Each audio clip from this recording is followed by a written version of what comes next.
Let's take a look at Occidental Petroleum and calculate the stock price. First, we need the market cap, which is 14.4 billion. Now we need a stock price, which is 1566.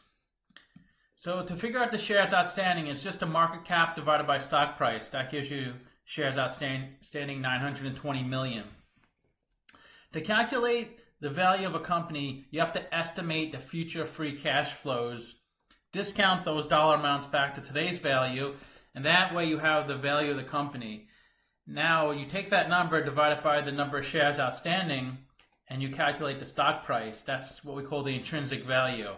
And we're going to compare it to the actual stock price to see if it's higher or lower. Let's get the actual free cash flows. In Yahoo, we go to financial section, go to cash flow, and then free cash flow.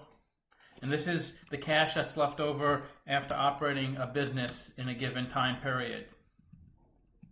Next, we need net income, which is the profit or loss for a given time period. You can see there's a couple of negatives in there. That does affect the model a little bit, but we'll take that into account. And then revenue is also on the income statement. That's sales for a given time period. So if you look at the numbers, revenue was 10 billion in 2016, and then it doubled to 20 billion in 2019. But you see net income was negative in both years, and it was pretty much the same. So that's something we should definitely look into if we got deeper. That's for this particular video, we wouldn't get into that type of detail, but you should look into those types of things to identify the reasons. They might have really good reasons. They may have invested a lot of money, or maybe it was more one-time costs. So you can figure all that stuff out. So a few numbers don't mean too much, but when you put them all together, the picture emerges and you understand things a lot better.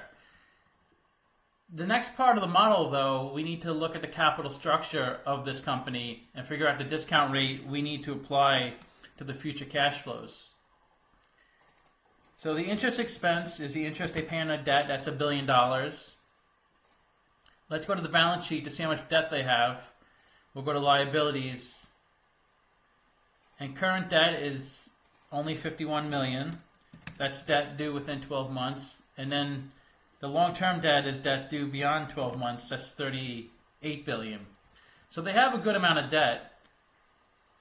Let's look at their tax rate, because interest payments on debt is tax deductible. So to figure out their taxes, let's go back to the income statement.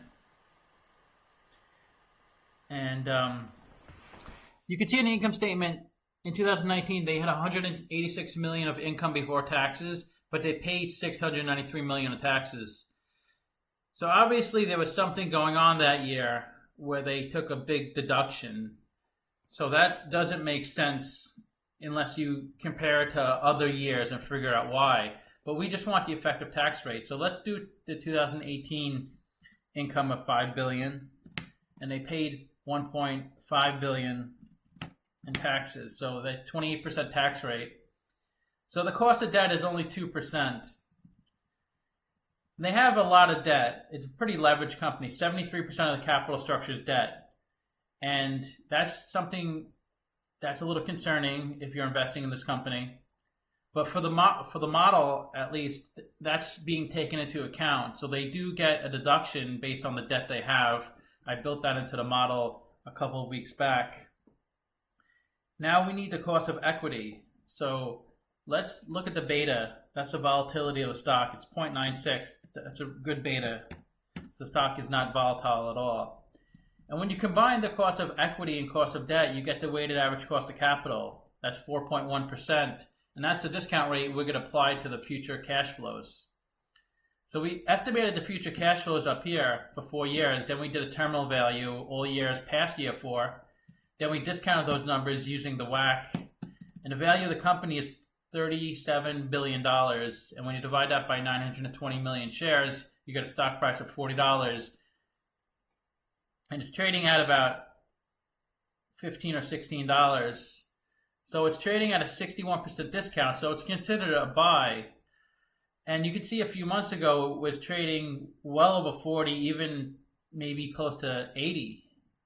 So the stock has dropped quite a bit, and I'm sure a lot of people could figure out why, because of the significant decrease in oil prices that affects an oil and gas company pretty dramatically. So just because the financials indicate the company's worth $40 or $50 or $100, regardless of what they say, that doesn't mean you want to pay that. Because just because the past indicates a high price of a stock, the future may not. So that's why people are not paying as much or selling their stock and driving the price down, because they don't feel it's worth $40 or they feel it's worth $15.